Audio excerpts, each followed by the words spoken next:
Son 66 votos a favor y 44 en contra. La Cámara de Diputados aprobó la despenalización del aborto en 3 causales. Queremos conocer reacciones. Establecemos contacto con la directora de la Clínica de la Universidad de los Andes, Francisca Ugarte. Un gusto saludarla a esta hora. Muy buenas tardes. Buenas tardes, Macarena. En primer lugar, quisiera preguntarle cuál es su apreciación respecto de lo que ha ocurrido hoy en la Cámara de Diputados.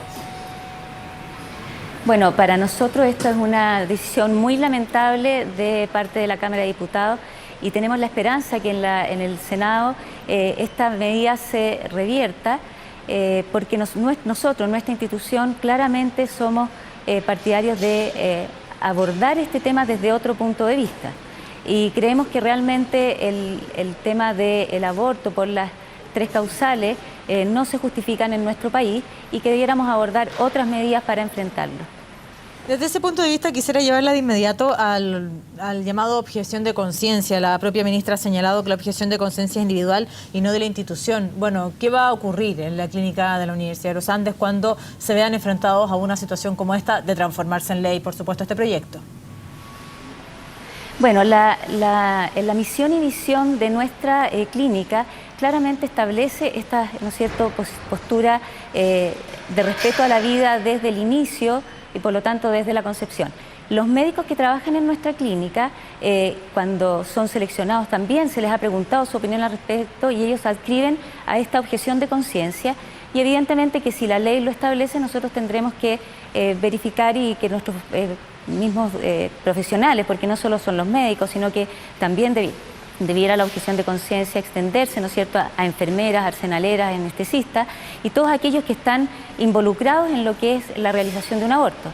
El tener esta posibilidad de la objeción de conciencia individual evidentemente hace que cuando en una institución todos los profesionales involucrados tienen esta objeción de conciencia, no va a haber problemas y creemos que nosotros tenemos la institución derecho, ¿no es cierto?, a seguir con nuestro ideario y poder respetar la vida desde sus inicios. Doctora, por lo tanto, ¿es requisito para poder ingresar a la Clínica de la Universidad de los Andes el poder estar en contra del aborto terapéutico, al menos en estas causales? ¿Es una exigencia? A ver, no es que sea una exigencia. En primer lugar, los médicos cuando son entrevistados acá, a ellos se les da a conocer el proyecto y lo que se les pregunta es que si ellos quieren adscribirse a este proyecto. De tal manera que la libertad de cada uno de los profesionales de decidir si sí o si no adscribe al aborto es una libertad individual que cada uno tiene que enfrentarla.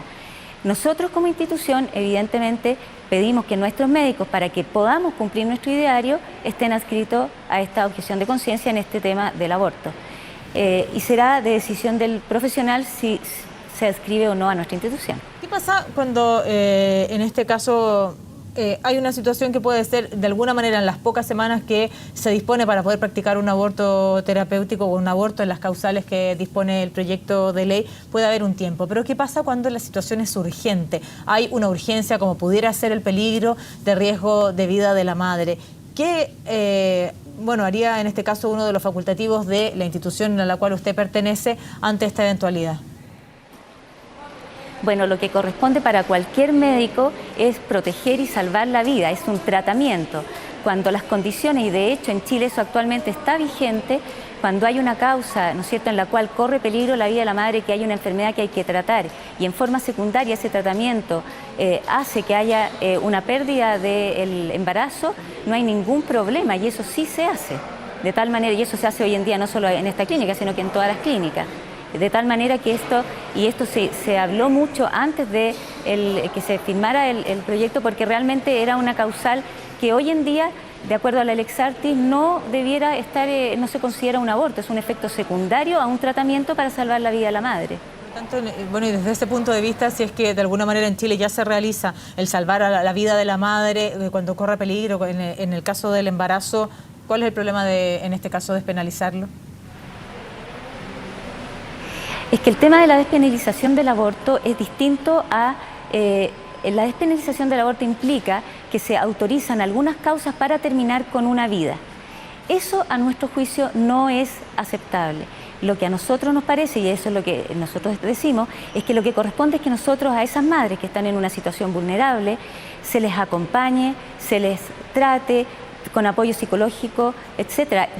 Nuestro país debiera estar muy preocupado de crear instituciones que permitan a las pacientes tener este apoyo. Cuando uno consulta a las mujeres que abortan, la mayoría no quiere abortar y son las situaciones de vulnerabilidad las que las hacen abortar, de tal manera que a mí me parece que no hay una contraposición entre esto. O sea, de verdad que lo que nosotros queremos es que estas mamás puedan mantener sus embarazos, acompañarlas, incluso si es que lo que corresponde, porque ellas no tienen las condiciones, darle una adopción, ayudarlas en todo este proceso.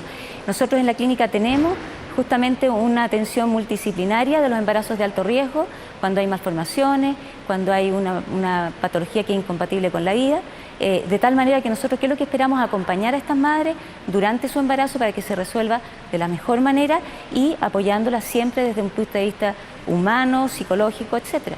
Claro, ustedes hablan de... Nosotros queremos justamente hacer. Eso, usted se refiere en ese caso a las causales cuando hay incompatibilidad con la vida, pero yo le preguntaba en específico cuando hay riesgo de vida de la madre. Si es que en Chile, y se lo pregunto en esa causal específica, si es que en Chile usted dice que se salva la vida de la madre por sobre cualquier otra circunstancia, si es que eso ya ocurre, ¿cuál es el problema en este caso de llevarlo a la ley? Porque está junto con las otras dos cosas. Eso no necesita ser ley porque hoy en día existe.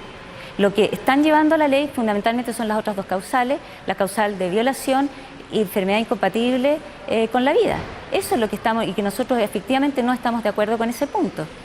Por eso es que no nos parece que deba haber esta ley y que deba ser aprobada, y que realmente nosotros esperamos que en el Senado no se apruebe. Y aunque Chile sea uno de los pocos países en el mundo que no se ha hecho cargo de regularizar a través de ley el aborto terapéutico. No, eso es un error pensarlo así. Hay más de 30 países en el mundo que, considerando que la vida humana debe respetarse desde las primeras etapas, por lo tanto desde la concepción, no adscriben al aborto. En todos los países sí, cuando hay un riesgo de la vida de la madre y la terapia conduce a una pérdida de ese embarazo, no hay problema. Pero son muchos los países, no hay que equivocarse en eso, que efectivamente no están de acuerdo con el aborto, con eliminar vidas inocentes desde sus primeras etapas. No nos parece que sean pocos los países y creemos que nosotros estamos en una postura muy de justamente más humana, de acompañar a estas madres y de buscar los mecanismos que permitan a ellas sobrellevar algo que es tan doloroso. Si eso hay que hacerlo y es responsabilidad de las instituciones, de los profesionales, de los equipos médicos hacerlo. Quiero llevarla, doctora, a la discusión que se dio durante esta jornada y el día de ayer en la Cámara de Diputados. Yo le pregunto abiertamente, ¿a usted le parece que la discusión que se dio en la Cámara de Diputados está a la altura de un proyecto de esta envergadura? Mi opinión personal es que no. Yo creo que ha sido una ley que se ha tramitado de una manera muy ideológica, en que no se han escuchado ni argumentos científicos ni estadísticas, sino que había aquí una misión de aprobar, el gobierno se comprometió a eso, esta ley de aborto. Y por lo tanto, esta ley en estas causales. Y por lo tanto, efectivamente, creo que no fueron escuchados. Por ejemplo, cuando existen muchas publicaciones que claramente demuestran que las mujeres que en un embarazo no deseado o en un embarazo en situación de vulnerabilidad lo llevan a término, tienen mucho menor incidencia de depresión, de culpabilidad.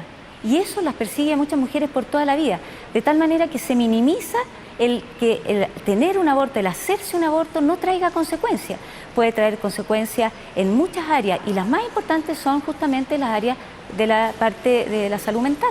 Y eso está demostrado. Entonces, uno le llama mucho la atención que piensen que la solución para un embarazo vulnerable es el aborto. Esa no es la solución. Y en el caso de una violación tampoco. Porque lo que hay que hacer ahí, una madre, usted, y más aún cuando la mayoría de los embarazos por violación son por violación reiterada, lo que corresponde ahí es arreglar, ¿no es cierto?, la situación familiar en la cual hay un familiar que es habitualmente el violador, denunciar esto, al que hay que castigar es al violador, no al recién nacido o al embrión que está recién partiendo con su vida. Y evidentemente que a la madre habrá que apoyarla con todos los medios para que esta situación tan traumática, tan terrible, pueda sobrellevarla de la mejor manera. Doctora, y en el caso del embarazo incompatible con la vida, usted señalaba y ahí usted me corrige si es que usted lo dijo así, usted señalaba en este caso que de alguna manera conviene acompañar a la madre hasta que pueda tener, ¿cierto?, de forma natural o cumplidas las semanas que alcanza a cumplir en este caso de forma natural y que pueda tener al hijo. Desde ese punto de vista, no es decisión, o al menos esta herramienta no le entrega la posibilidad a la madre de decidir en este caso específico cuando hay incompatibilidad con la vida. Mire, la mayoría de las veces cuando hay esas situaciones son los mismos médicos los que recomiendan a la madre el mantener o no mantener el embarazo. La decisión que puede tomar la madre, desgraciadamente, no está en muy buenas condiciones para tomarla libremente. Además que hay algo que hay que considerar. Mientras la guagua está en el útero, ¿no es cierto?, la madre la siente, la guagua está viva, se mueve. Es una decisión muy tremenda para una madre cortar con esa vida sabiendo que en forma espontánea puede que termine su embarazo antes del término o bien que llegue a término y sobreviva unas horas. Yo pienso que para una mamá es mucho más humano saber que esa guaguita mientras estuvo dentro de ella estuvo muy bien. Y eso le va a dar la satisfacción que le va a permitir reponerse de este duelo, que es un duelo doloroso y que va a requerir ese apoyo. De tal manera que, y esto créame que uno lo ha visto, cuando hay mamás que están esperando una guaguita con una anencefalia, evidentemente que es doloroso, es una espera larga, pero que evidentemente con el acompañamiento y haciéndola disfrutar de ese periodo, sin esperar, sabiendo que no va a tener más tiempo posteriormente, de disfrutar a su guagua mientras está dentro de ella, que está bien, que ella siente que se mueve y al igual que todos sus otros hijos que ha tenido. Insisto, desde ese punto de vista no es decisión de la madre cuando, por ejemplo, hay una anencefalia que sabemos que es incompatible con la vida, no es decisión de la madre decir, bueno, sabes que yo no quiero vivir estos meses que van a ser largos, van a ser dolorosos, no es decisión de la madre en este caso, y no es eso lo que permite la despenalización del aborto, entregarle la posibilidad de elegir. ¿Sabe qué es lo que pasa? Que cuando uno libremente toma una decisión, debe siempre respetar los derechos de los demás. Y esto corre tanto para un embarazo como para cuando yo tomo cualquiera de mis actividades posteriormente. A mi juicio, el derecho a la vida que uno tiene sobre otro no existe. Nosotros ni siquiera, por ejemplo, si una persona se quiere suicidar, nosotros deberíamos decir, bueno, que se suicide nomás, tampoco. Debemos tratar, la mayoría de veces corresponde a enfermedad. En este caso particular, ¿no es cierto?, la madre, los derechos que tenga sobre la vida del hijo, a mí me parece que no corresponde. Ese es un ser vivo, es distinto a la madre le va a corresponder, por supuesto, ¿no es cierto?, durante el embarazo, acompañar a este hijo, y bueno, si por su malformación, por su anencefalia o lo que sea, se va a perder esa vida, que sea de una manera natural y que la madre no sea la que está interrumpiendo este embarazo. Porque, insisto, va a ser complicado para la misma madre la recuperación de este duelo y de esta situación tan dolorosa. Doctora, queremos agradecer este tiempo que ha compartido con CNN Chile para también poder conocer su opinión respecto a este tema. Que tenga una buena tarde. Gracias, Macarena. Hasta luego.